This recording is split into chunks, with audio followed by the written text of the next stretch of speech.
Hello everybody and welcome. In this video I'm going to show you how to check software version for your headphones Philips.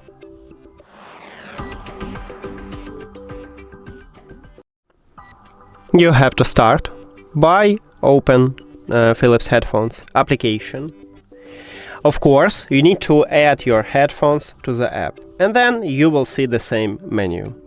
You need to go to the settings at the right bottom and then click at the product information.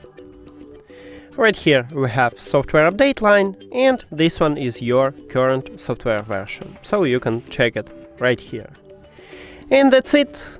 Thank you for watching this video. If you found it helpful, please consider subscribing to channel and leave a like on the video. See you later!